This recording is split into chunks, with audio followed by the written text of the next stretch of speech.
ரொம்ப சந்தோஷம். ஆமாம்.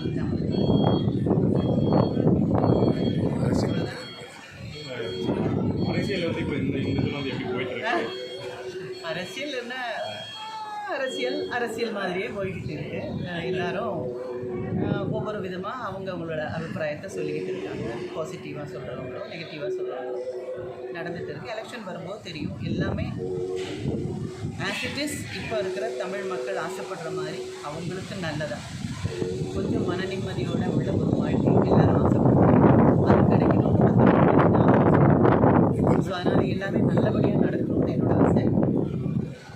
அரசியலுக்கு வர்றது முன்னாடி கொஞ்சம் நேரத்துக்கு முன்னால் ஒருத்தங்க கேட்டாங்க. அரசியல் எனக்கு பிடிக்கும், வரணும் அப்படின்னு இன்றைக்கி கோயிலுக்கு வந்து எந்த சுவாமி எழுதியிருக்குன்னா கண்டிப்பாக அதில் எனக்கு சந்தோஷம் தான்.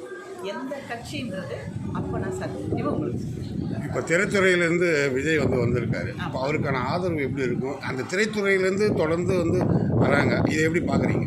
திரைத்துறையிலேருந்து வரதை பற்றி தப்பு அப்படின்னெல்லாம் நான் சொல்ல மாட்டேன். நல்லது தானே. எம்ஜிஆர் ஐயா மட்டும் எப்படி, கலைஞர் ஐயா எப்படி, எல்லாருமே திரைத்துறை தானே. ஜெயலலிதா அம்மா எல்லாருமே அங்கேருந்து வந்தவங்க தானே.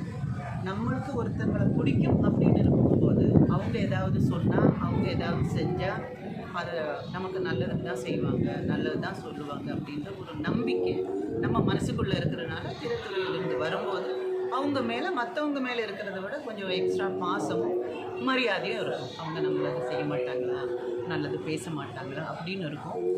அந்த ஆசையும் அந்த நம்பிக்கையும் காப்பாற்ற வேண்டியது வர்றவங்களோட பொறுப்பு.